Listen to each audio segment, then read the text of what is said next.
I've had at least three significant episodes, I guess you'd say, three significant events where I gained a glimpse of God's glory, and each one of those has deeply impacted me. The first one happened when I was a young man. I was reading Mark Paustian's book, Prepared to Answer. If any of you have ever read it, you know that it's a very rich book in terms of painting or portraying, especially for people who might have a lot of questions. And I was a young man filled with a lot of questions about the truthfulness of the gospel and what Christ might have done for me. It just really did a great job portraying for me both the depth of my sin, but more importantly, the wonder of Christ and what he had done for me. And I was sitting on a train, I was reading this story, and I was so hit by it, struck by it, as I was riding along there, I was overwhelmed and caught up and just really broke down sobbing, thinking about all that Christ had done for me. Second time happened when I had just started ministry. I was serving a young man who, probably like me 5 years earlier, 10 years earlier, now himself had lots of questions about Jesus. He had questions about the truthfulness of the gospel. He had questions about whether or not he should be a good person and do what he had been told. He had been raised in a Christian tradition, and he said, I don't know if I should be a good person and do all of these right things anymore. He really kind of wanted to strike out and lead his own kind of wild life. So we had a lot of conversations, and behind all of it was this question of, well, is Jesus a real historical figure? I ended up digging into the history of Jesus and what not only the Bible, but also non-biblical sources said about Jesus as a historical figure. As I did so, I was, again, caught up and overwhelmed by this man who lived for us. He lived such a remarkable, wonderful life, and I found myself, once again, swept up and just overwhelmed by the life that he lived. The last time was after 10, 15 years of work. I had kind of grown frustrated and angry and bitter with life. I probably was going through some kind of a quarter-life crisis. I found myself in a conversation with a gentleman one day, and he said, you seem unhappy and really angry, and I found myself suddenly saying, I'm very afraid of God. I'm so afraid of God. And that was like a dam broke, and all of a sudden I realized just how much I had fallen out of God's approval, and that then I was sitting here trying to win that approval myself instead of enjoying the approval that I could have with Jesus Christ.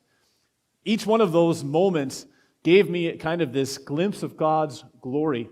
And not because I saw a vision or had a picture or a light somehow appear in front of my eyes. I know some people have had those events in their lives. They had a vision perhaps, or they had a dream even that filled with light, glorious light. Mine were because of things that were written and things that were said that painted this amazing picture of what God had done. Each one struck me very deeply in my own life. I don't think any of those make Christianity true. They don't make it any more true, but they certainly hit me hard, and they told me about the truthfulness and the personal nature of this message. They put then in my mind this picture that I carry around all the time of Jesus. It's kind of what happens in our event today. Peter, James, and John climb up on the mountain with Jesus, and they get this picture, right, of who Jesus is. It doesn't take away from anything else that happens in his life. It just impresses upon them who he is. And friends, that's just it. That's all this event is supposed to do. There's a really great comment from Bo Geertz about this. He said, it's neither true that God must give a man a clean heart, nor that he must have a clean heart before he can become a child of God. God saves us by grace, even with our unclean hearts. Our state of grace rests not on our heart, whether clean or unclean, but on the righteousness and the merits of Jesus. If you caught what he said there, you'll see just how true that is today. So let me show you how true that explanation is of this event as I point out three things about this event for us. First, glory revealed. Second, glory concealed. And then the glory that is sealed for us. So first, we see the glory revealed. There's not many better events to show you and I glory. Whether you're talking biblical or non-biblical secular events, this is probably one of the best to show glory. You could look at an event like Moses up on Mount Sinai. We heard that event this morning. You could hear about the cloud coming down on the tabernacle. But really, as far as both religious and secular events go, this is probably the pinnacle of glory. What happens? Peter, James, and John go up on this high mountaintop to pray. Jesus is changed right in front of their face. His clothes become as bright as a flash of lightning. And then what does it say? They saw his glory. Hear that little line? They saw his glory. This is what happened. We're told that this was the event that appeared right before their eyes. We saw his glory. So what's glory? What's glory? Well, obviously it's shininess. It's brightness. It's flashiness. One thing I like to picture the bride on her wedding day. In fact, there's a song by, who is that by? Oh yeah, by Frank Sinatra. He has the song Wedding of Lily Marlene. Some of you might remember that. I don't remember how the tune exactly goes, but he's got this line, down the aisle came the bride in all her glory. That's a good picture, right, of glory. The bride walks down the aisle, at least in the traditional wedding, and comes down the aisle dressed beautifully. When she walks down the aisle, everybody turns and looks. Even the bored babies, right, and the bored toddlers back there, they're like, what's going on? What's happening over there? I want to see this. And then the whole place rises in recognition of her beauty and her wonder that day. I remember that day. I remember my own wedding day, and I remember how my wife looked that day. She was very beautiful. She had a lot of shiny radiance going on. She had a lot of fame and glory and just beauty that showed out. That's glory, right? But it's also more than that, isn't it? It's more than that. And this event helps you and I to see it. Why does the bride wear that dress on that day? Well, historically, actually, we can explain that a little bit. Maybe you don't know this. Historically, people wore a nice dress for their wedding and whatever they had, but often it was red. Red is a color of love and passion.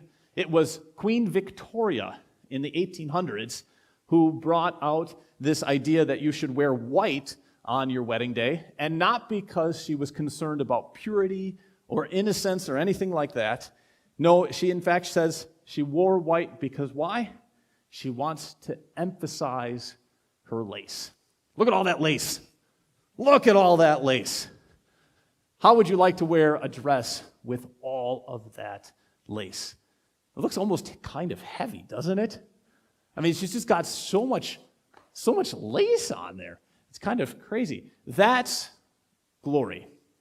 Maybe you're not affected by the amount of lace that you see there, but what she wants to do as emphasizing the lace is a good picture of glory.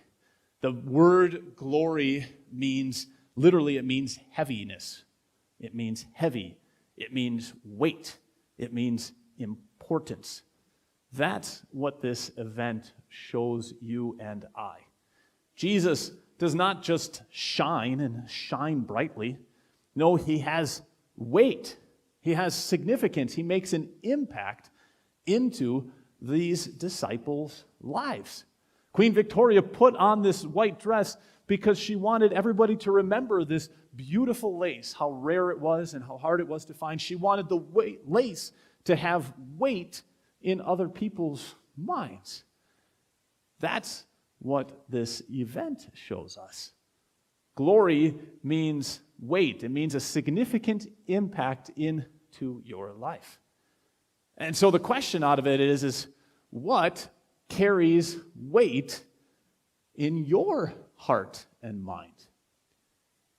I still remember my wife, like I said, on her wedding day, shining with all of that brilliance and that beauty. That carries weight in my mind. I maybe can't tell you all the details, right? But I still have this sort of foggy picture of what that day looked like, and it carries some significant weight. It changes how I feel about all of life. What is carrying weight in your heart and mind? Because whatever that is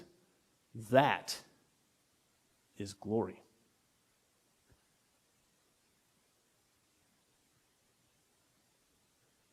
It's a lot harder to come up with than we might like. I remember I was talking with a gentleman one time, not with any of you. He was at a church, and his church was doing a renovation. They were changing the sanctuary. His church had a statue of Jesus in it. Now, he showed me this picture. I am not an artist, but I could still say I've seen plenty of religious pictures, statues, things like that over my years. This was not artistically beautiful. It was not even religiously and historically good. But that statue, man, they were moving that statue out of the sanctuary during the renovation process. He was so angry. Every time I talked with him for the period of months, he said, I can't believe they're moving that statue. That statue meant everything to me. How dare they move that statue out of the sanctuary? And you can say, well, okay, here's a grumpy old man, he's got his little hobby horse that he wants to get on and complain about. But it was more than that, I realized, as I listened to him, right? That statue had shone on his marriage. It was there when he got married. That statue had shone on his kids' baptisms. It had shone on his kids' confirmations. That statue had shone a light on every single suffering and trial and struggle that he had on his life. He had laid it before that statue, and that statue had shone all kinds of light all over his life. That statue was the glory of his life. Now, maybe that's too far, right? But then what happened? That statue got taken out of his life. And he experienced exactly what you and I experience as modern people. You know what the issue is when I ask you, what's the glory, what has weight in your life? Nothing has glory in our lives. There's no glory, there's no weight in our lives. I mean, money might be important to us, and wealth might be important to us, family might be important to us, all of these things. But what is really glorious and beautiful and bright that shines down in your life?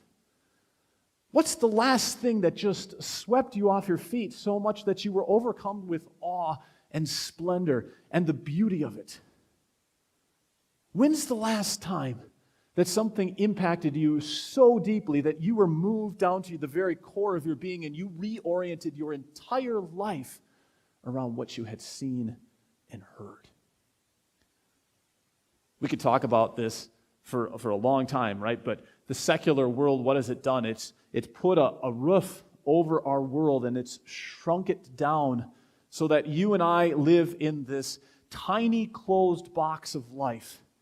And it's ripped out all of it's called transcendence. All of the sense that there is something eternal, that there is something greater, that there is something beyond this world and this life that is so much more beautiful than anything that you and I can ever imagine. And if you want to see that this is true, go and think about what's the last time that you saw a movie or you read a story that talks about glory. They're not out there unless you go back to the Civil War movie Glory. I mean, that's a great movie, right? But you got to go back for a story 150 years to find a movie about glory. But if you go back to the ancient world, do you know the story of Troy and Helen of Troy? Achilles, the great Achilles, joined in the fight to save Helen of Troy, all because of glory. He just wanted glory. All he said that day was this. He said, if I die on the field, well, that will be to my bad, but my glory shall be everlasting. All he wanted was glory. The ancients, they saw this thing, they got a sense that there has to be something beyond this world and this life. And you and I, we've let our world get shrunk down so much that we can't even dream of something beyond these days. Martin Luther, he said, nobody can be saved unless he have within himself the glory of God and be able to comfort himself solely with God and his blessings and to glory in these. Friends, that's what you and I have to have if we're going to have any true lasting significance. We have to have this sense of the glory. And so you might look at this event then and you see what happens next and you realize that Jesus, what does he do? He conceals the glory.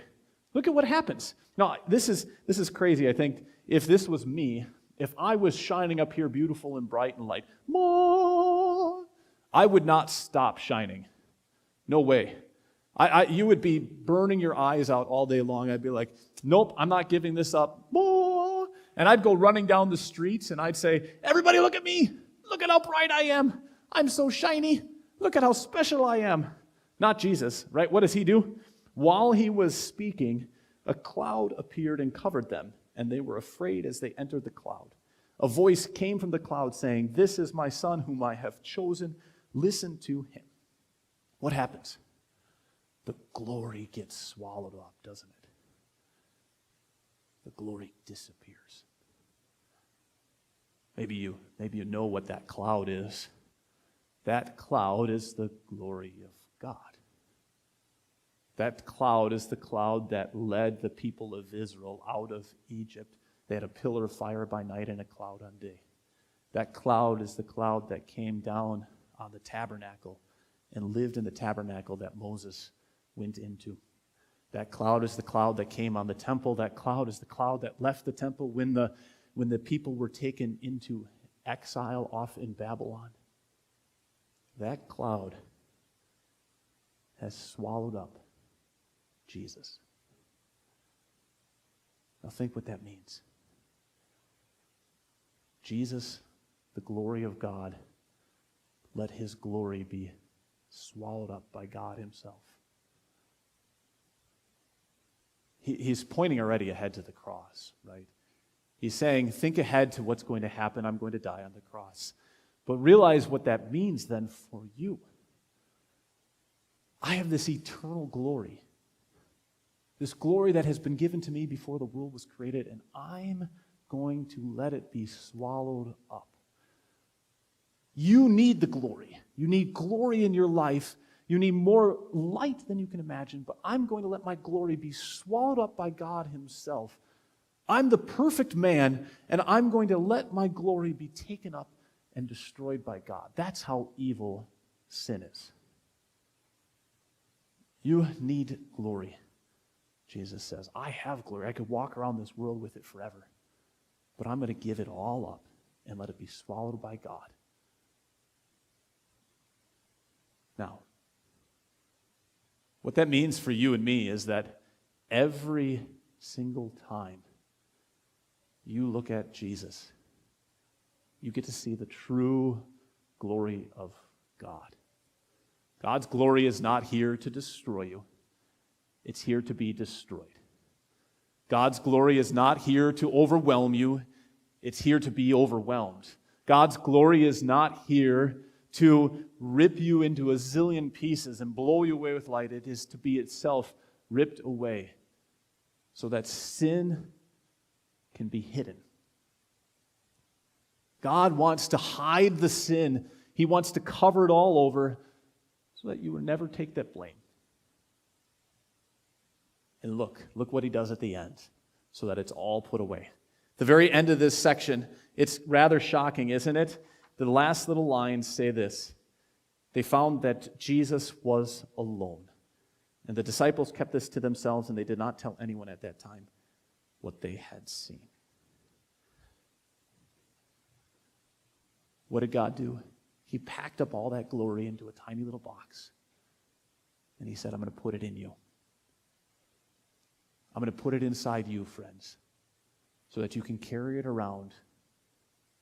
And someday you can stand before me, and I will look at you, and I will see you. I will see just how glorious you are. Friends, not a single one of us can get into heaven without glory. We need to be more beautiful, more wonderful than we could possibly imagine. But God has packed up all of the glory of Christ, and he has sealed it inside us.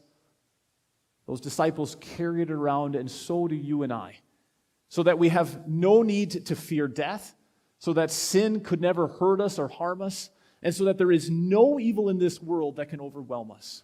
I want you to think about it a little bit like a battery. Think about it a little bit like a battery. I've got a battery here, right? And if you take this battery apart, you know how full it is of acid and other junk. But if you were to take this battery apart, you would find inside this battery raw power beyond belief. You know how much this battery can power in your life. And it doesn't matter how much we take our devices and we make them into high efficiency. No, this battery is filled with power. In fact, Rayovac even tells me very plainly on it, it's high energy. Yeah? God has said, I'm going to pack more power than you can possibly imagine inside of you. I'll take the glory of Christ, I've swallowed it up into God himself, and then I'm sealing it into you so that you can carry it around and be ready for that day when you will stand before my throne. You have nothing to fear. The evil of this world cannot harm you, death will not destroy you, and sin cannot make you suffer greatly. No, because you have the glory of Christ. Let's enjoy that then. C.S. Lewis, he reminds us, and he paints this one little picture for us, and he says, friends, you imagine a little boy. Imagine a little boy. A little boy likes to play in the water, doesn't he? Trust me, I have little boys. They love to play in the water and the mud. He says, now imagine you've got a little boy here, and there's a little pool of water right in front of you, and then over there, just a block away, is the lake and the beach and all of the water you could ever imagine. And he says, why is it that the little boy is so easily satisfied with the little pool of muddy water right in front of him when the glory of the lake is right there? Just walk to the glory of the lake, dream of what the lake could be, and let your life be shaped by the lake, he says. And friends, that's a good question for us too, isn't it? Why are you and I so easily satisfied by the little glories, the little muddy messes of this world, when the glory of Christ and of all eternity is right there? It's right next to us, and we've just closed our minds and our eyes so much that we're satisfied with the money and the sex and the power and all of these other little junky pieces of trash in this world, when what really matters is the wonder and the glory of eternity. You think that the riches that you and I run after in this life, the little thousands of dollars that we make, are going to matter compared to the splendor of heaven? Have you read what Revelation says about golden streets lately? Dude, there's potholes out there. There's golden streets in heaven. What are you dreaming about? Right? You and I, we want a garden. We want a crown. I don't need just a little bit of hair on my head. I'd like to have a crown. And heaven says it's all there. Let's start dreaming of the glory and let our lives be filled and shaped by that glory that is far greater than you could imagine. And be confident that that glory is yours, because the gospel, this message that Jesus Christ suffered and died, that he's been swallowed up, has been put inside you. And that gospel message is all the glory.